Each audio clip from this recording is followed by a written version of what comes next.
Um oferecimento Goiás Fazendas, GP Asfalto e Organic Brasil.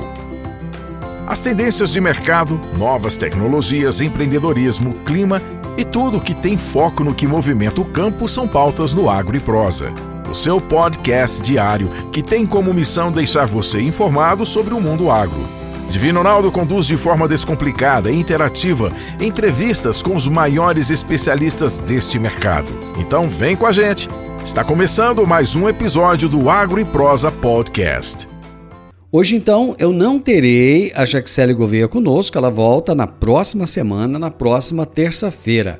E eu já vou para o meu bate-papo com a Carla Mendes, essa jornalista fantástica, especializada em agronegócio e editora-chefe do portal Notícias Agrícolas. Carlinha, será que a vaca vai para o brejo? Tudo bem, minha querida? Oi, Divino. Que bom estar aqui contigo de novo no Agro e Prosa e também no Morada no Campo. É sempre bom estar com você, né? Em qualquer circunstância. Mas, eu acho que a gente já passou por isso outras vezes. Então, eu digo com segurança que a nossa vaca não vai para o brejo. Então, daqui a pouco a gente vai falar sobre... Você sabe qual que é meu sonho de criança? Diga. Quando eu crescer, eu quero ser igual a você, viu? Poxa vida, e a honra minha não cabe aqui, ó. Eu moro num apartamento pequeno, não cabe aqui agora a Carla Mendes, ó, nesse quadradinho. Carlinha, conta pra mim o seguinte, vamos começar falando de coisas muito boas. Você estava em Dubai, é verdade isso? Pois é, eu cheguei na sexta-feira, né, de Dubai, assim, eu tive o privilégio de ser escalada lá no Notícias para cobrir. Pelo segundo ano consecutivo, Notícias Agrícolas fez a cobertura da Gulfo 2023. Na verdade, uma press trip da Apex Brasil, que é a agência de promoção de exportações e investimentos do país.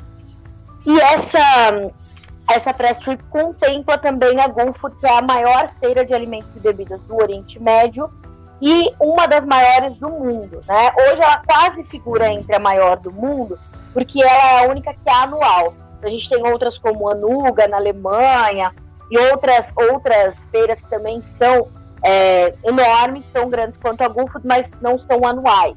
Então, eu tive o privilégio de ser escalada para essa cobertura, e é muito bom, porque a feira, ela contempla o mundo, né? O mundo estava em Dubai nessa última semana, e nós também, ainda bem, o Dubai estava pronto para receber o mundo, né? E aí, além da feira, a gente teve outras passagens e outras agendas também que a gente vai conversar aqui hoje e que foram muito gratificantes para mim também para fazer, porque foi mais uma vez reflexo, né, Divino, de como o Brasil é gigante e a força do nosso país, a nossa produção de alimentos principalmente, que é o que o mercado árabe mais precisa, ficou bastante evidente para mim nesses últimos dias. Só para o nosso ouvinte, espectador, entender o que é uma press trip, ela foi uma jornalista convidada, porque como ela é especialista no agronegócio, ela foi convidada, né, para ir até Dubai. E é maravilhoso isso, quando a gente vai com esses grupos, porque a gente convive com tantos outros jornalistas e tantas pessoas bacanas do meio, né, Carlinha? Sim.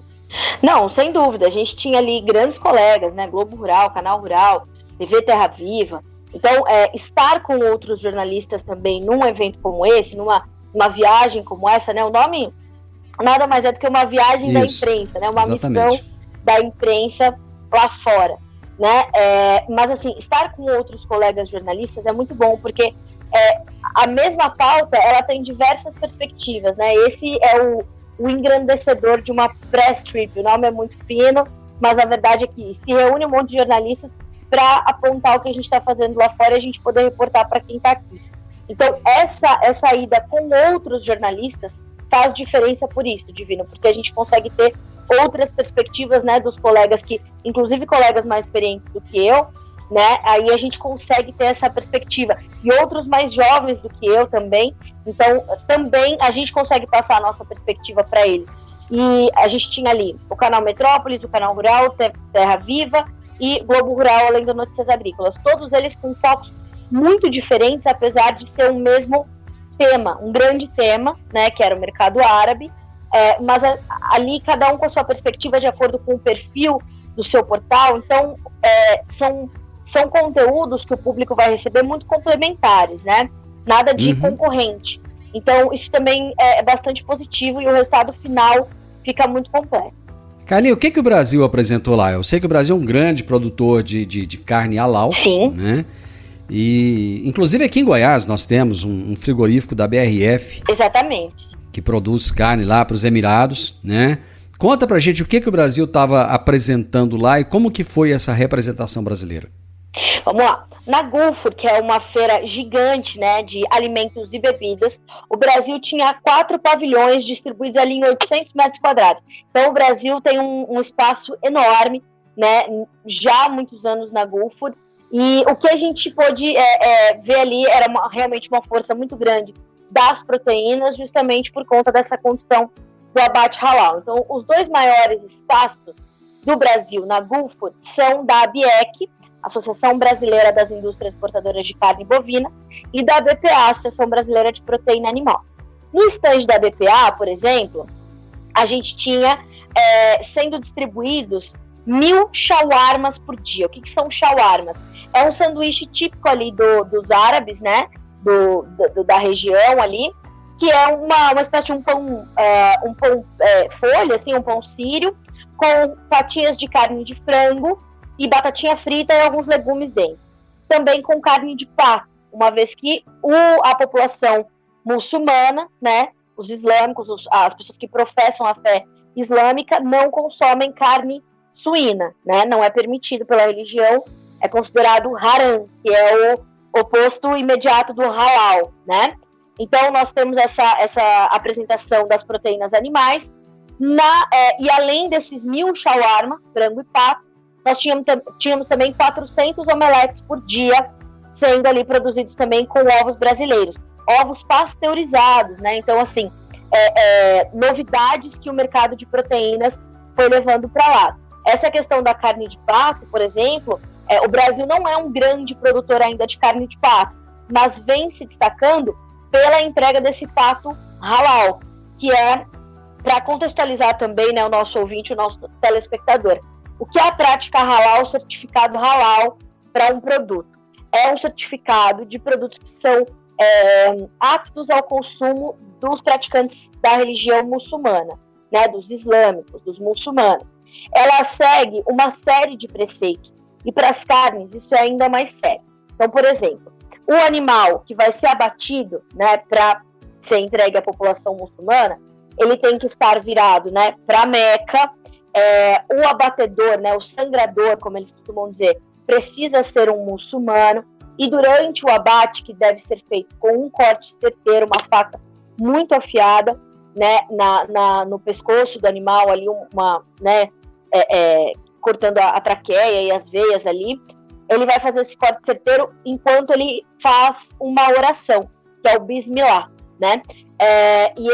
Então essa carne é como se ele estivesse agradecendo a Deus por aquela vida para alimentar outras vidas, né? Fora outras tantas regras para o abate halal. Então, uma das condições é essa. E nós não temos certificado halal só para as carnes, né? Nós temos um certificado halal para outros produtos, como, por exemplo, doces, balas, gelatina, tudo aquilo que pode ter uma possibilidade de ter uma contaminação com uma prática que não se adequa às regras do islamismo, pode ter uma certificação halal. E o Brasil também estava apresentando isso. Por quê? Porque hoje o Brasil já é o maior exportador mundial de carne de frango halal. O Brasil não é um país de maioria muçulmana. Pois é, não é. Mas somos líderes em exportação. Só não somos líderes em produção porque a Indonésia, salvo engano, é a maior produtora, também porque é um país que tem uma colônia muçulmana muito grande ali fora do mundo árabe. Então, a gente pensa, né, os islâmicos, os muçulmanos e os árabes. São coisas diferentes, né, Divina? A gente também precisa pontuar isso. Os muçulmanos são todos aqueles que professam a fé islâmica. E eles não estão concentrados só ali na região do Oriente Médio. A gente tem uma população de 1,9 bilhão de pessoas que professam a fé islâmica. E até 2030, esse número deve crescer para 2,9 bilhões. Então, a gente tem um mercado gigantesco. Não só para carne de frango, para carne de pato, de aves de uma forma geral, ou para ovos. A ABEC, a Associação Brasileira da Indústria Exportadora de Carne, estava ali com 1 tonelada de carne brasileira, picanha, ancho, filé mignon, sendo servidas em 4 dias de feira para as pessoas que queriam ali degustar a carne brasileira. Também de acordo com o abate halal. Então, nós tínhamos essa apresentação do Brasil, principalmente muito forte nas carnes, né? Então, a Apex, ela tem essa parceria com a BPA e a BIEC, e esses 2 grandes espaços, né, das carnes. Mas estávamos também representados no pavilhão de grãos e pulses, no pavilhão de bebidas e no pavilhão nacional. Então, o destaque da Apex esse ano foi para o café, né, os cafés brasileiros, os cafés finos, os cafés diferenciados, que são um nicho importante também para o mercado árabe, né? Fora açaí, por exemplo, a gente tem muito açaí brasileiro já chegando aos Emirados Árabes Unidos. Eu pude entrevistar o diretor global de uma marca de açaí, cujos donos, né, são sócios ali, um dos sócios é um sheik no Catar. O homem veio para o Brasil, amou açaí, é esportista, tomou açaí aqui e falou, preciso ter açaí aqui. E aí mandaram um pouco de açaí para o homem congelado. Ele diz, chegou, mas chegou meio comprometido. Aí desenvolveram, por exemplo, no caso do açaí, uma melhor forma de exportar. Polpa concentrada, pasteurizada, vai numa caixinha igual de leite, igual de suco, chega lá nos Emirados Árabes, põe numa máquina igual de sorvete, de fast food, aquela casquinha, e sai o açaí. E ali tem mel, tem bala, tem chocolate, tem doce, tem grão, tem soja, tem trigo, tem massa, tem biscoito, tem pulses, tem feijões que, para o consumo brasileiro, não são muito comuns, como, por exemplo, o fradinho, né? Que é uma demanda muito forte lá fora para os árabes, para os indianos. Então, a gente estava ali com uma diversidade de produtos muito forte. E é um objetivo também do Brasil, dessas associações e da Apex, que é diversificar a pauta exportadora do país. Então, era isso que o Brasil estava apresentando, a força da sua produção de alimentos, né?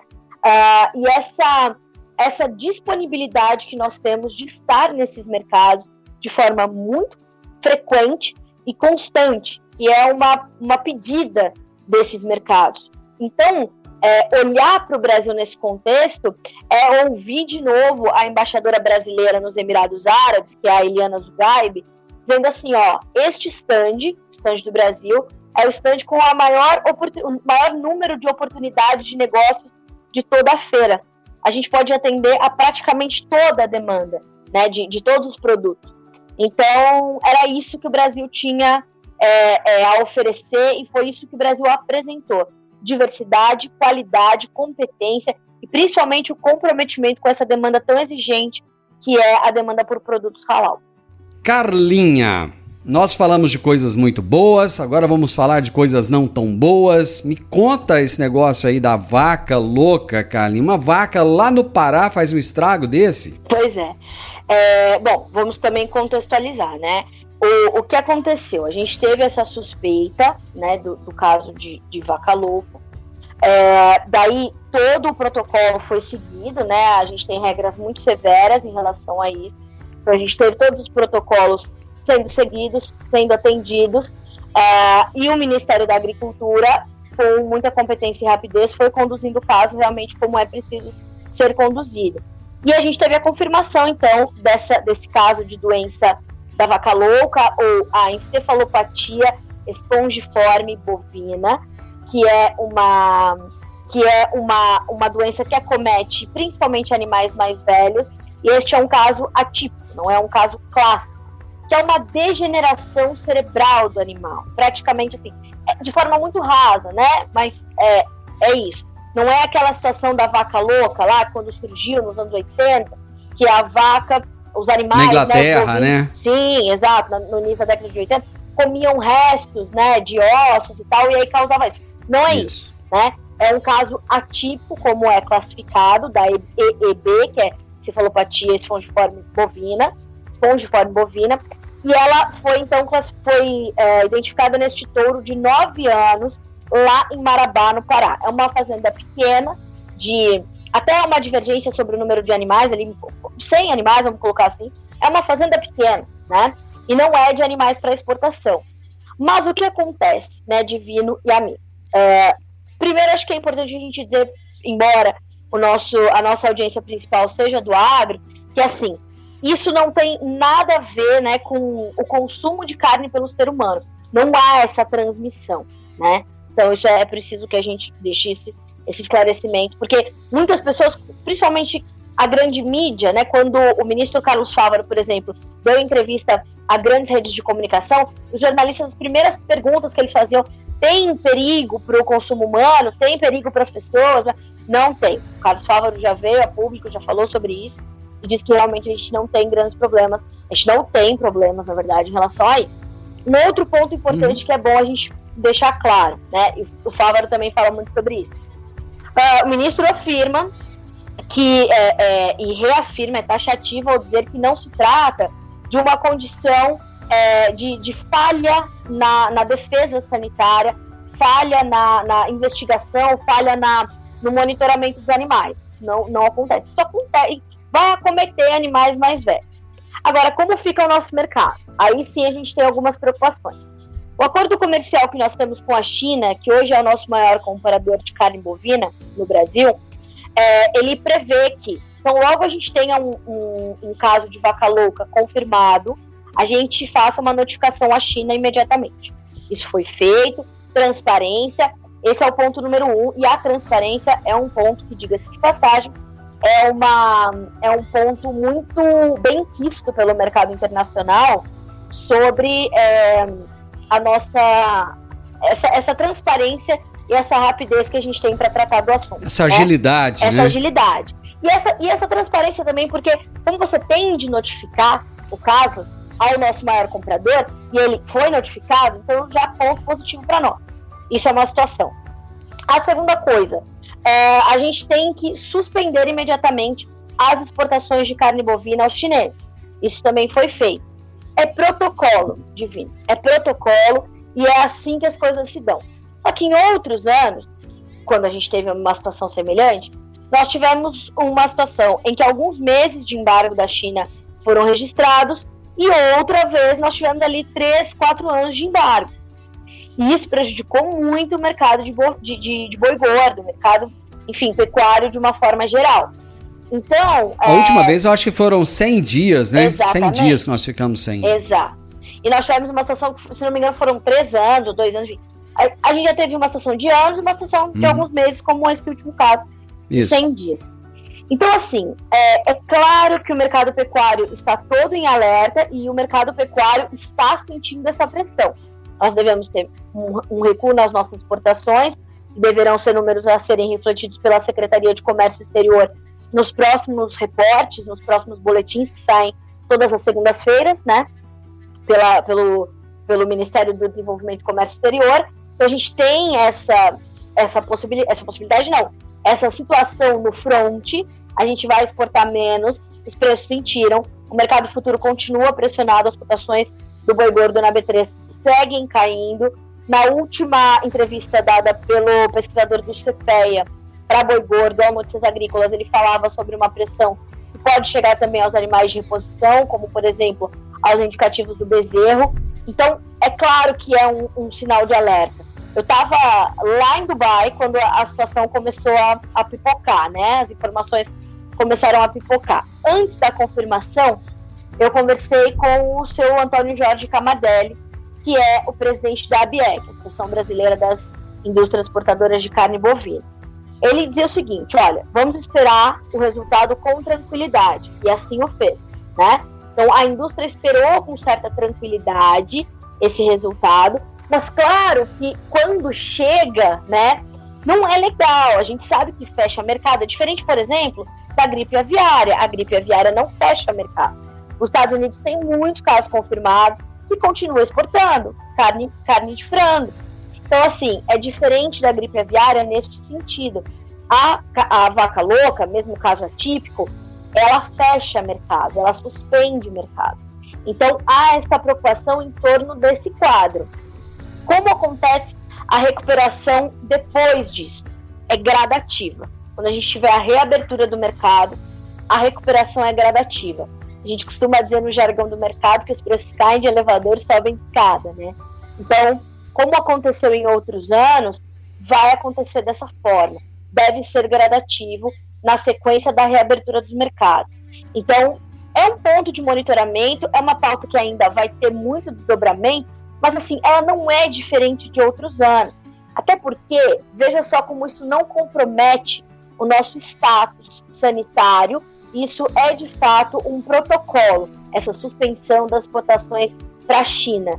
A gente está falando de um touro de 9 meses, né? Numa propriedade que não 9 anos. 9 anos, perdão. De 9 anos, numa propriedade pequena que não manda carne para exportação. Só que a China, se a gente vai ver um boi padrão China, é um boi de até 30 meses. Eles pedem animais mais novos. Então, quer dizer, não era para comprometer esse mercado dessa forma, não era. Só que a gente está falando de um acordo que já foi pré-estabelecido com os chineses. São completamente detalhistas em seus acordos comerciais. E a gente assinou. Não tem como. Então, assim, é uma pauta, como eu te disse, que ainda tem muito desdobramento, mas que é uma situação que o Brasil já viveu. Então, sabe como conduzir. O ponto positivo, se tem algum, é esse. Muito bem, estou conversando com a Carla Mendes, jornalista especializada em agronegócio e editora-chefe do portal Notícias Agrícolas. Estamos falando de diversos assuntos. Ela acabou de nos explicar agora, então, que a vaca não vai para o brejo. Nós podemos ficar tranquilos que a situação está sob controle. Isso. Carlinha, mas falar em situação sob controle, coitado dos nossos irmãos argentinos, além da questão política, que não está das melhores, ainda tem o problema climático. Meu amigo, lá a vaca já foi para o brejo, já está atolada, né? Olha, Divino, é muito difícil, assim, para um jornalista, quando ele tem uma notícia, por exemplo, tão logo Alberto Fernandes e Cristina Kirchner foram eleitos. Eu fiz uma matéria para o Notícias Agrícolas, que teve um acesso muito grande, inclusive, que era assim, o que o agronegócio pode esperar do governo Fernandes Kirchner? E a convergência das análises políticas que eu recebi é nada. Não vai receber nada, porque assim, a gente já viu a Cristina Kirchner falir o agronegócio uma vez na Argentina, já vimos ela falir a pecuária argentina mais de uma vez, e assim, recentemente eles estavam falando sobre congelamento de preços, novamente uma coisa louca, em 2023. E aí o que acontece? A Argentina está enfrentando uma das piores secas em mais de 100 anos. A área cultivada com soja por lá, ela deverá ser a menor desde a safra 2006-2007. É a menor safra de soja em 14 anos. E ela pode sofrer novas revisões para baixo. E se essas chuvas, como está previsto, nos próximos 10 dias, não virem, os próximos 10 dias devem ser de seca e temperaturas muito elevadas. A soja continua perdendo potencial produtivo. A gente tem a possibilidade de ver a Argentina colher menos de 30 milhões de toneladas de soja, numa perspectiva inicial de 50 milhões. Então a gente teve uma quebra histórica para a soja da Argentina. O milho já perdeu mais de 11 milhões de toneladas, né? E a gente está falando de uma seca histórica. Não bastasse isso, a gente tem um governo que não dá respostas aos produtores, que pedem pelo menos uma revisão na carga tributária. Nós sabemos que os argentinos têm de pagar as chamadas retenções, que são aquelas taxas que ficam retidas com o governo, como o próprio nome já diz, daquilo que se exporta. A gente fez um levantamento ali com algumas associações argentinas, e assim, Divino, 62% da riqueza que se produz no campo por hectare pelo produtor argentino fica com o governo argentino. E aí, é muita coisa. É muita coisa. O governo é um sócio majoritário do produtor rural. E a Argentina veio se deteriorando, né, nesses anos de um governo que a gente já sabia que isso ia acontecer. É uma economia fragilizada no contexto da América Latina, é uma economia fragilizada no contexto da economia global, e dependia muito do agronegócio para gerar divisas. Agora, como é que você estava ali, já com a tua galinha dos ovos de ouro, completamente esganada e agora passando sede? Tem como. Então, assim, você tem ali um governo que não atende, um governo que não anuncia pacotes claros de medidas, de recursos, de ajuda, né? E aí você tem toda essa dificuldade acumulada. A produção rural na Argentina, ela está ficando inviabilizada. E a Argentina já chegou a ser a segunda maior economia do mundo, divino ou não. Então a gente está falando de uma deterioração constante. E o agro sente muito, porque o agro é a galinha dos ovos de ouro da Argentina, mas essa galinha está com sede, está esganada, está com fome, não consegue ir para frente. Então, assim, há um acúmulo de problemas. E aí, por isso, as instituições, associações de classe, sociedade rural, federação agrária, marcaram para terça-feira, dia 28 de fevereiro, essa grande mobilização do campo, né? Pedindo essas respostas eloquentes e efetivas do governo, né? O que vocês vão fazer para nos ajudar? Tem um pacote de recursos para quem foi... Porque, assim, não bastasse a seca, eles acabaram de ter geada.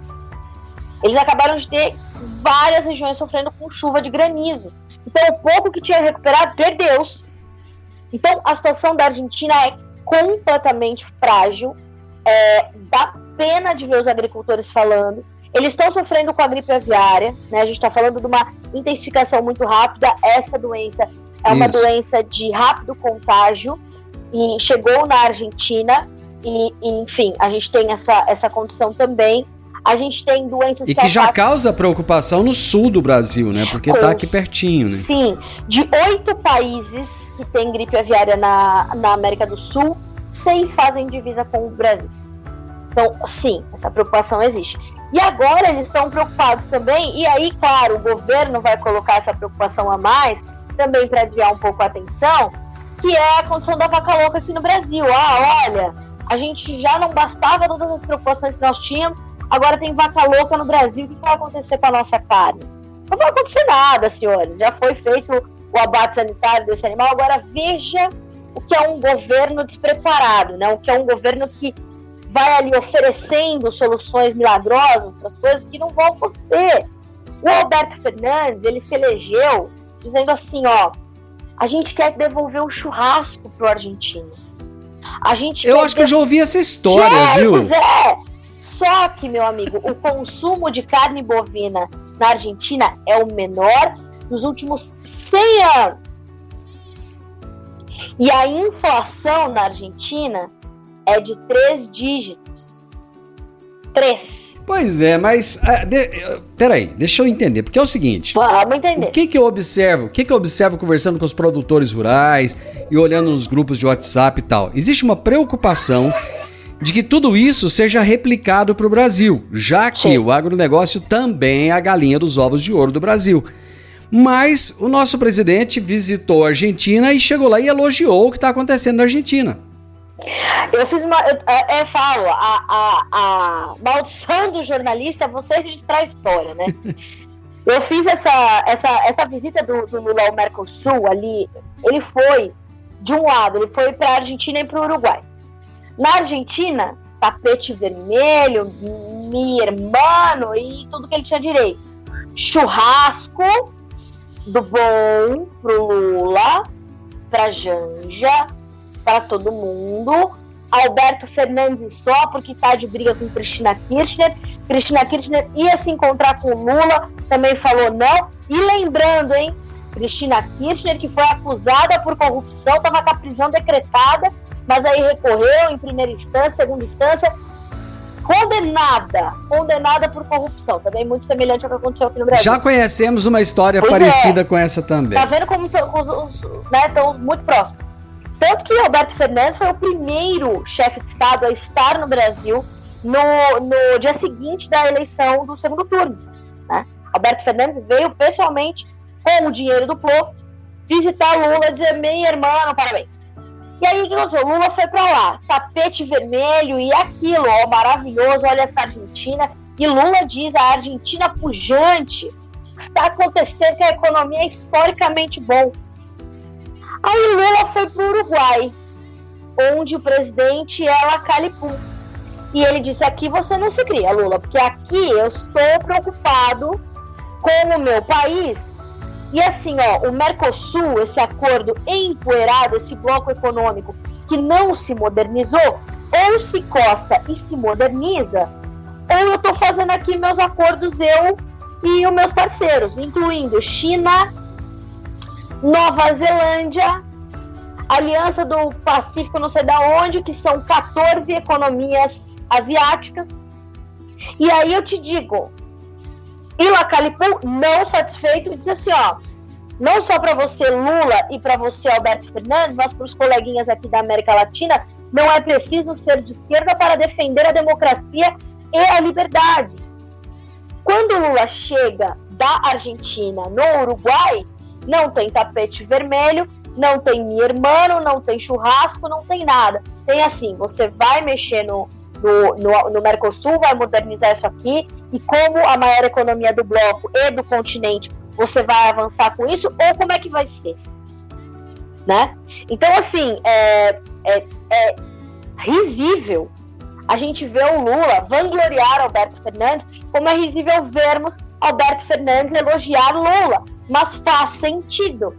Historicamente falando, no contexto histórico-político, faz muito sentido. Agora, quando bate em um líder como o Lacalipum, que eu trouxe uma citação dele, mas ele foi brilhante em todo o tempo em que esteve com Lula, ele diz isso claramente, mais de uma vez. Ele diz, olha, se mexa, porque os acordos estão sendo costurados há 2, 3 anos. Vocês não quiseram modernizar o Mercosul. Hoje o Mercosul, que força tem? E aí Lula, não, então espera um pouquinho que eu vou arrumar aqui as coisas, mas não faz esse acordo aí só com a China, não vocês dois, porque, pô, daí não é legal. Óbvio que não é legal. A China é nosso maior parceiro comercial. Imagine você se a China vai sem o Mercosul fazer negócio com o Uruguai, vai carne pra China e vambora. E outras coisas. Não, e carne boa, né? Carne boa. Sim, carne uruguaia, né? Carne maravilhosa. Então a gente está falando, Divino, assim, de um contexto político que condiz com o que Lula faz, com o que Alberto Fernandes faz. E sim, é possível que a gente veja uma reprodução disso aqui no Brasil. Tudo é possível, né? A gente vê, a gente precisa considerar, por exemplo, a primeira entrevista que nós fizemos esse ano, uma das primeiras, foi com o novo presidente da Frente Parlamentar da Agropecuária, que é o deputado Pedro Lupion. E ao ser questionado sobre Carlos Fávaro no Ministério da Agricultura, o Lupion foi bastante claro e falou, olha, conhecedor do agro, produtor rural, sabe onde está pisando, sabe o que está fazendo. Não gosto de sua relação com o Poder Executivo, podemos ter problemas também no Legislativo, porque ele vai tentar ali, né, alguma movimentação política para aprovar o que for necessário.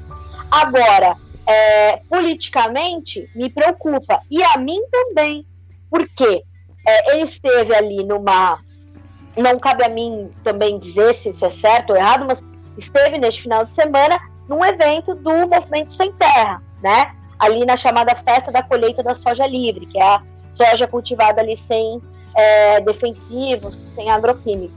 Esteve ali, então, o ministro da Agricultura com representantes do MST. Os representantes do MST receberam Carlos Fávaro de braços abertos, ficaram muito honrados com a presença do ministro, também puderam. Também esteve o ministro do Desenvolvimento Agrário, o Sr. Paulo Teixeira, e a gente percebe que assim, há uma proximidade muito grande. Mas como fazer essa interlocução do ministro da Agricultura, do ministro dos produtores rurais, com um movimento que se coloca prontamente contra o agronegócio brasileiro, Isso está no portal do mst.org. Quem quiser acessar, vai ver ali que, invadimos tá no site deles, que foi invadida uma propriedade nessa segunda-feira, ontem, no sul da Bahia, e teoricamente essa é uma, né, a gente está confirmando ainda, é uma propriedade da Suzano Celulose. Até esse momento a Suzano ainda não tinha se pronunciado, enfim. Mas são propriedades privadas, que é um direito constitucional, a gente não pode esquecer. A gente tem aí uma luta de denúncia contra o agronegócio prevista entre 6 e 8 de março pelas mulheres do Movimento Sem Terra. Tudo isso está no site deles, não sou eu que estou dizendo aqui, eles vão fazer, tenham cuidado. Não, tá ali a agenda do MST. O Boulos gravou um vídeo falando que esses produtores rurais bolsonaristas e não sei o quê, toda aquela papagaiada, né? E ali a gente foge. Pois é, e a gente está muito além das ideologias políticas, quando a gente está falando de produção de comida, né? A gente não está pensando... Porque assim, o produtor rural, ele é produtor rural em qualquer governo. Qualquer governo. A Carla Mendes é jornalista em qualquer governo. Isso. O Divino Ronaldo é jornalista e comunicador em qualquer governo. Então nós não estamos jornalistas, nós somos jornalistas. Agora, Carlos Fávaro está ministro, Lula está presidente, Bolsonaro esteve presidente. Então a gente precisa dizer o seguinte: os governos passam e o Estado fica. Que Estado a gente quer construir? A gente quer construir esse antagonismo completo, né? A gente quer um ministro da Agricultura que diga, não, o MST tá... Não é para ele também demonizar o MST, mas é ouvir, fazer a interlocução e dizer, MST, vamos entender que existe o direito da propriedade privada. O Movimento Sem Terra, ele foi idealizado e construído e criado num outro contexto de Brasil, onde nós tínhamos, de fato, terras ali improdutivas e isso e aquilo, e a gente tinha uma necessidade de uma reforma agrária quase que urgente, mas era outro contexto. A gente não tem mais esse contexto. E eles não estão invadindo terras produtivas, eles estão invadindo terras de propriedade privada. E mesmo que sejam terras improdutivas, é propriedade privada. E é um direito que está na Constituição Federal do Brasil. Então, a preocupação é muito forte em relação a isso. Então, assim, eu pessoalmente já entrevistei Carlos Fávaro enquanto produtor rural, enquanto presidente da ProSoja, enquanto senador, mais de uma vez. Por isso eu digo, eu sei da experiência deste homem, eu e os meus colegas que já o entrevistaram enquanto ministro, e nós sabemos disso. O que nós precisamos entender é qual a mensagem que vem, por exemplo, dessa situação, com novas invasões previstas para acontecer. Eles chamam de denúncias contra o agronegócio que causa fome. Então, assim, quem vai defender a produção de alimentos, de fibras, de energia? Porque a gente fala, a produção de alimentos para alimentar as pessoas, tá bom, mas e a produção de comida, de fibras e de energia que geram emprego, que geram dinheiro para as pessoas comerem? Sim. Então a gente está num contexto político assim, muito, muito difícil, né? E ainda muito acalorado, né? Então, assim, eu como jornalista, estou esperando os próximos capítulos dessa condição. Vamos ouvir novamente o Pedro Lupion, né, o deputado Pedro Lupion, para saber como ele recebe isso. Essa saída da Conab, por exemplo, do Ministério da Agricultura, passando para o Ministério do Desenvolvimento Agrário, né? O novo presidente da Conab, que ainda não foi oficializado, Edgar Preto, com a sua forte conexão, seu pai foi um dos fundadores do MST. Então, assim, perceba como a gente tem muitas pontas soltas que a gente ainda precisa entender como elas serão costuradas para a gente saber em que cenário a gente ainda vai ver o Brasil ser construído nesses próximos meses, né?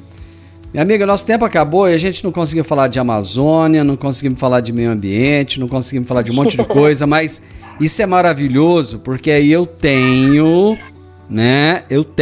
a desculpa para ter você aqui de novo, tá bom? Pode contar comigo, quando quiser é só chamar que estou sempre pronta para vocês. Foi maravilhoso conversar com você, muitíssimo obrigado. Olha, é uma honra te ouvir sempre, porque você é tão tão antenada, tão ligada nas coisas, tem tanta informação de qualidade, que eu só fico aqui caladinho te ouvindo. Obrigado, viu? Imagina, eu te agradeço demais pela oportunidade. É difícil, assim, né, um jornalista não opinar algumas vezes, mas a gente tem que falar o que a gente está vendo, né, o retrato, e é muito bom saber que eu tenho liberdade para falar sobre aquilo que eu penso, aquilo que eu vejo, o retrato, que é o meu trabalho, é fazer isso, é retratar o fato, né, nada do que eu disse aqui é só uma opinião, né, são dados, são fatos, são acontecimentos. Então, obrigada pelo espaço, pela liberdade de expressão, pela liberdade de fala, né, e pela confiança nessas informações que eu apurei para dividir aqui com a sua audiência. Obrigada. Eu conversei com a Carla Mendes, jornalista especializada em agronegócio, editora-chefe do portal Notícias Agrícolas, e ela me trouxe a notícia, assim, que me deixou mais tranquilo, de que a vaca não vai pro brejo. Um oferecimento Goiás Fazendas, GP Asfalto e Organic Brasil. As tendências de mercado, novas tecnologias, empreendedorismo, clima e tudo que tem foco no que movimenta o campo são pautas no Agro e Prosa, o seu podcast diário que tem como missão deixar você informado sobre o mundo agro. Divino Ronaldo conduz de forma descomplicada e interativa entrevistas com os maiores especialistas deste mercado. Então vem com a gente! Está começando mais um episódio do Agro e Prosa Podcast.